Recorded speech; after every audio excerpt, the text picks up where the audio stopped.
Alright, sorry if the audio quality sucks, but one of the nice things about larger SUVs is all of the inserts for cup holders and center console and stuff come out. And this Denali here is really, really gross. We've got pennies kind of stuck in there. Oh, those finally came out. We got some jewelry that's encrusted by sugar. You could always break out your trusty steamer, or you could just be lazy and fill up a bucket with some soapy water. This is just a few drops of honestly off-brand Dawn, but it's good enough for a duck, so it's good enough for these nasty inserts. We're gonna be lazy about this one because we still got a lot of work to do on the outside of this. So we're gonna get one of those going, like so, and we'll come back and check on those in a few minutes after we're done with the wheels. All right, so let's go ahead and get the sick headgear out of the way now. This is a like $20, whoops. It's like a $20 LED headlamp that I bought at Lowe's. I actually got some better ones on Amazon, but this is the one that's charged right now.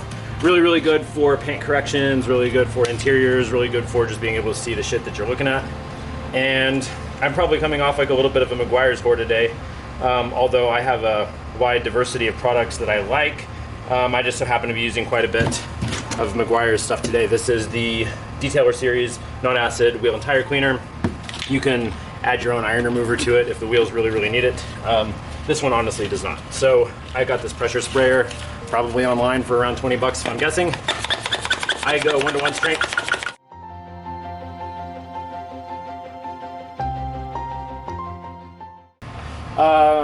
Pressure sprayer with our wheel cleaner. Give it one of these, give it one of those. Get a little bit up in the wheel wells, maybe right around the rim if you got maybe like a little brake dust on there or whatever. Sure, you can spend 25, 30 bucks on a dedicated wheel and tire brush. You don't need to. This is a little like probably Walmart special I got for $2.99, and I've had it for, I don't know, 4 or 5 years probably. You know, just be careful not to brush the actual wheels themselves.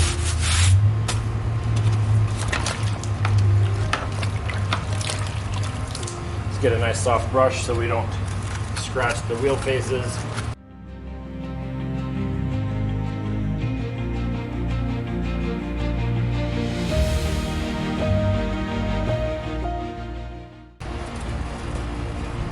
This particular vehicle, I'm not going to do the wheel barrels on. Honestly, sometimes I'll take the wheels off and do them.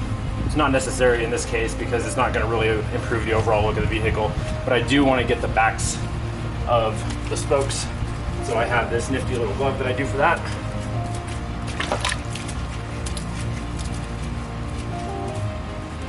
You do want to keep this clean though, or replace it frequently. I actually held on to this one for a really long time. I just do a pretty good job of keeping it clean.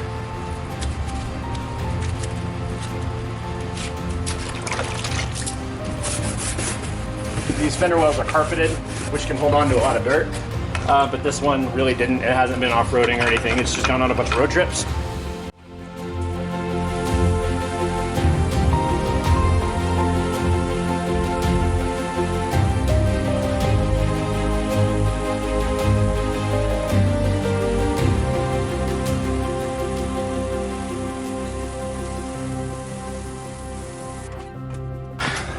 That's pretty much it. We are going to wipe these down with the sealant later on, so I don't really care too much about getting the water off of these right this moment.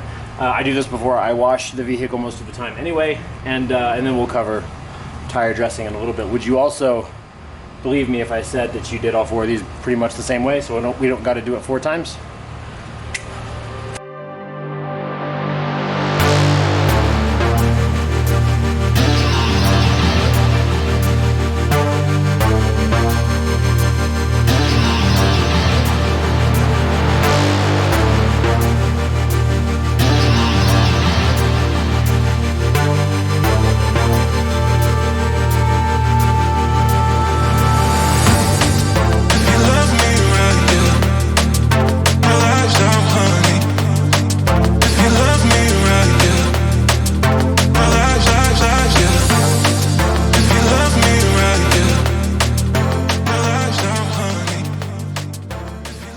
Okay, so at this stage in the process, we have the engine bay done, we have the door jambs done, we have the front citrus degreased and bug removed, we have the WeatherTech floor mats cleaned and drying currently. We've got the wheels and tires done. So now what we're going to do, this is not a crazy detail, we're not doing chemical decontamination, we're not going to clay bar it, we're not going to paint correct it, we're not ceramic coating this. So we're going to do a 1 bucket wash with Optimum no rinse. This is the one that's actually got some wax built into it. We've got our 5-gallon bucket with a grit guard in it. A couple ounces goes in that. Boop. And then we're going to pre-rinse this with the pressure washer and get after it panel for panel. It's about 100 degrees outside today, and so we're not going to bother snow foaming this. We're not going to bother doing the entire car at one time, because honestly it's just going to be a lot easier to go panel for panel.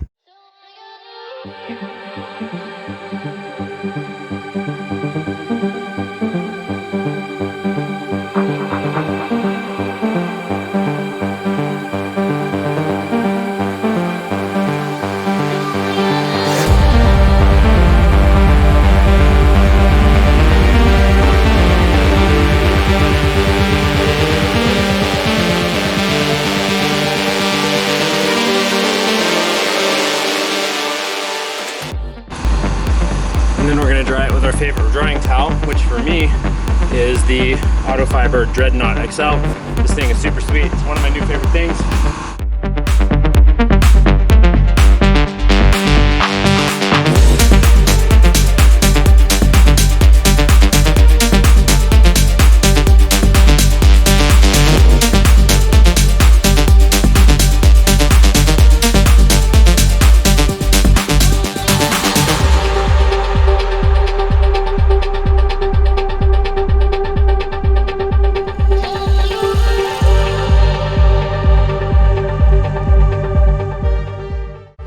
Alright, so I'm waiting on a shipment of some stuff right now, including some new tire dressing I wanted to try.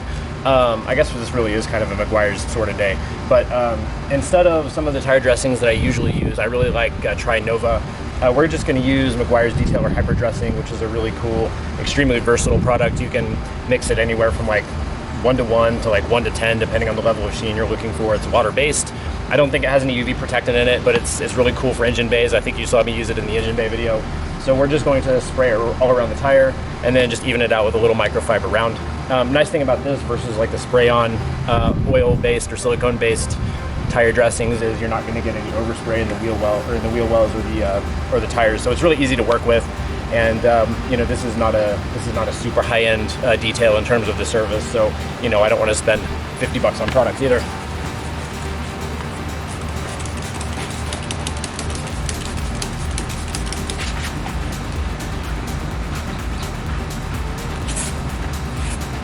I was pretty sloppy with it, but we're going to, whoops,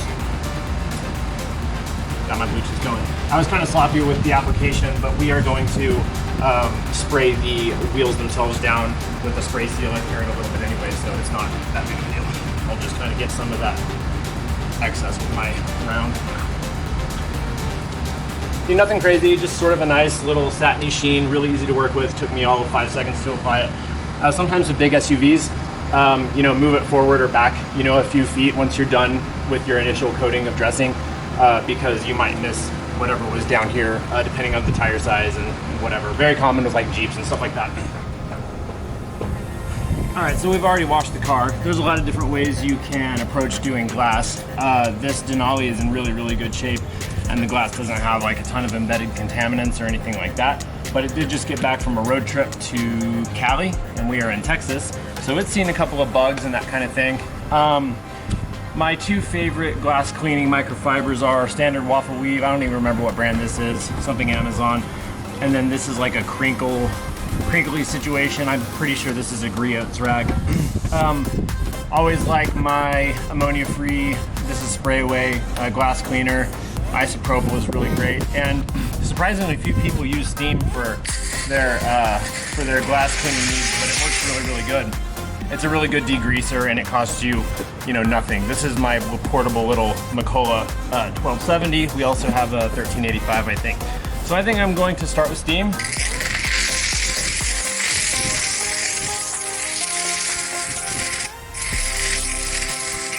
That did a pretty good job on those bug guts. And then I'm gonna get my waffle weave and a little alcohol and use kind of some of that residual water from the steam. It's like 108 degrees out here today in Texas, so alcohol will evaporate extremely quickly. Unfortunately, I am not baller enough to have a water softening situation here, but I do a lot of rinsing with distilled water, and I also use exclusively distilled water in my steam cleaner. Rather than buying jugs from the grocery store and spending a bunch of money on that, I get a delivery service that brings us like, I don't know, 4 or 5 gallon jugs every couple of weeks, and it's a lot less per gallon. That looks pretty good. And then I'm going to get my little crinkly guy here with my spray away and just kind of finish it up. You don't need a bunch of this. I mean, obviously, if you can do this outside of the heat and the sun, it works a little bit better, but I'm just doing the best I can with what I got today. And I have a very plush microfiber here sitting on the hood, so I promise I'm not scratching anything. Really, the biggest piece of advice I can give you on cleaning glass is the cleaner the microfiber, the better. If you do enough of your own car care at home to warrant, you know, doing your own like microfiber laundry, definitely don't use detergents that have perfumes or dyes or anything like that, and don't use fabric softener.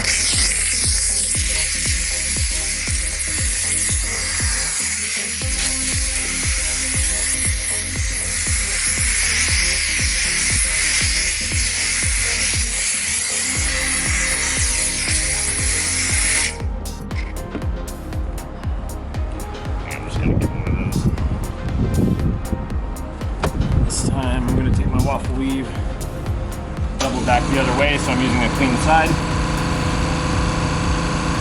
Around the perimeter, side to side, flip her over, get some vertical. That was pretty good. Do the same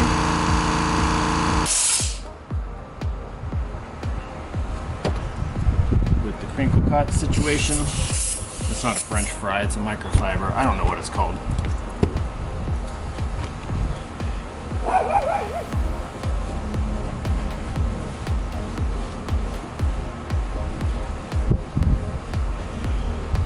And that's pretty good. I can see that there's more to do on the inside, but as far as the external windshield goes, we are there.